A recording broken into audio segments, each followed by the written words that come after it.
Couple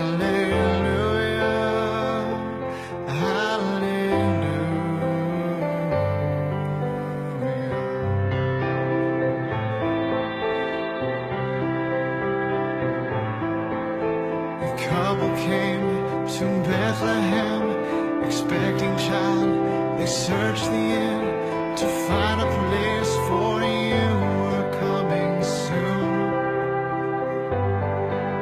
There was no room for them to stay, so in a manger filled with hay, God's only son was born. Oh,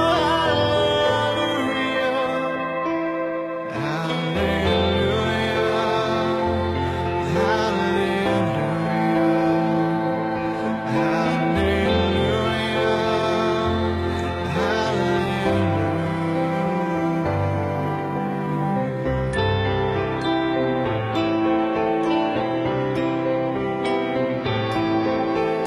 shepherds left their flocks by night to see this baby wrapped in light. A host of angels led them all to you.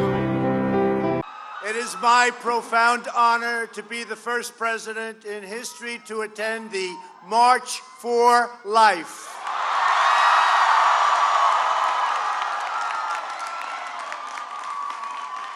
We're here for a very simple reason: to defend the right of every child, born and unborn, to fulfill their God-given potential.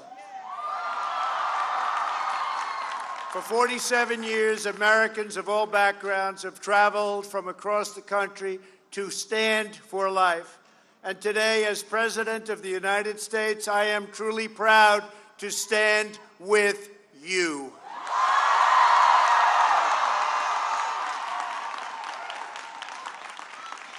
I want to welcome tens of thousands, this is a tremendous turnout, tens of thousands of high school and college students who took long bus rides to be here in our nation's capital.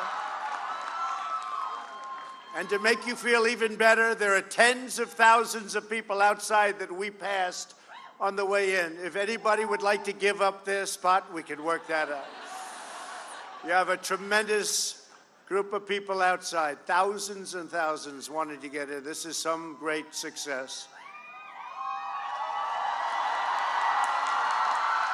Young people are the heart of the March for Life, and it's your generation that is making America the pro-family, pro-life nation. The Life movement is led by strong women, amazing faith leaders, and brave students who carry on the legacy of pioneers before us who fought to raise the conscience of our nation and uphold the rights of our citizens. You embrace mothers with care and compassion. You are powered by prayer and motivated by pure, unselfish love. All of us here today understand an eternal truth. Every child is a precious and sacred gift from God.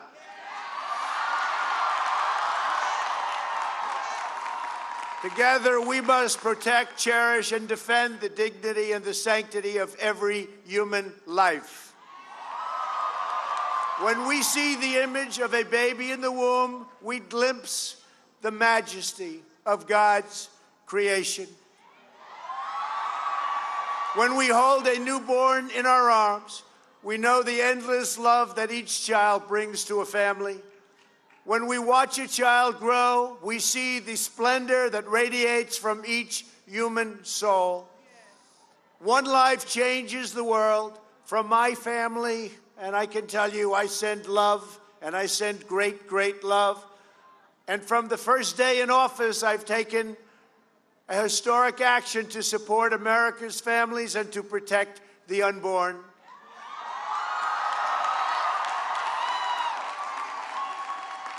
And during my first week in office, I reinstated and expanded the Mexico City policy, and we issued a landmark pro-life rule to govern the use of Title X taxpayer funding.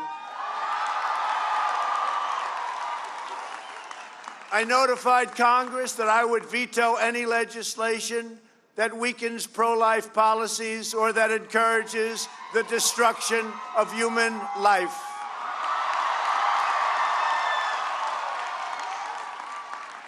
At the United Nations, I made clear that global bureaucrats have no business attacking the sovereignty of nations that protect innocent life. Unborn children have never had a stronger defender in the White House. And as the Bible tells us, each person is wonderfully made. We have taken decisive action to protect the religious liberty. So important, religious liberty has been under attack all over the world and, frankly, very strongly attacked in our nation. You see it better than anyone, but we are stopping it, and we're taking care of doctors, nurses, teachers, and groups like the Little Sisters of the Poor. We are preserving faith-based adoption, and to uphold our founding documents, we have confirmed 187 federal judges who apply the Constitution as written, including 2 phenomenal Supreme Court justices, Neil Gorsuch and Brett Kavanaugh. We are protecting pro-life students' right to free speech on college campuses. And if universities want federal taxpayer dollars, then they must uphold your First Amendment right to speak your mind. And if they don't, they pay a very big financial penalty, which they will not be willing to pay. Sadly, the far left is actively working to erase our God-given rights, shut down faith-based charities, ban religious believers from the public square, and silence Americans who believe in the sanctity of life. They are coming after me because I am fighting for you, and we are fighting for those who have no voice, and we will win because we know how to win.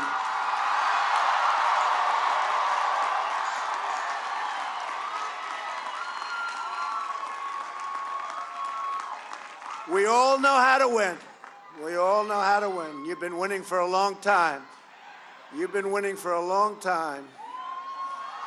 Together, we are the voice for the voiceless. When it comes to abortion, Democrats, and you know this, you've seen what's happened, Democrats have embraced the most radical and extreme positions taken and seen in this country for years and decades, and you could even say for centuries.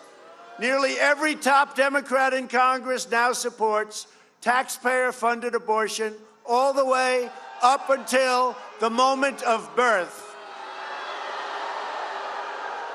Last year, lawmakers in New York cheered with delight upon the passage of legislation that would allow a baby to be ripped from the mother's womb right up until delivery. Then we had the case of the Democrat governor in the state of Virginia, the Commonwealth of Virginia. And we love the Commonwealth of Virginia, but what is going on in Virginia? What is going on? The governor stated that he would execute a baby after birth. You remember that? Senate Democrats even blocked legislation that would give medical care to babies who survive attempted abortions. And that's why I've called on Congress, 2 of our great senators here, so many of our congressmen here, and called upon them to defend the dignity of life and to pass legislation prohibiting late-term abortion of children who can feel pain in their mother's womb. This year, the March for Life is celebrating the 100th anniversary of the 19th Amendment, which forever enshrined women's rights to vote in the United States and given by the United States Constitution. Such a big event. Today, millions of extraordinary women across America are using the power of their votes to fight for the right and all of their rights as given in the Declaration of Independence. It's the right to life. To all the women here today, your devotion and your leadership uplifts our entire nation, and we thank you for that. The tens of thousands of Americans gathered today not only stand for life, it's really here that they stand for it so proudly together, and I want to thank everybody for that. You stand for life each and every day. You provide housing, education, jobs, and medical care to the women that you serve. You find loving families for children in need of a forever home. You host baby showers for expecting moms. You just make it your life's mission to help spread God's grace. And to all of the moms here today, we celebrate you and we declare that mothers are heroes.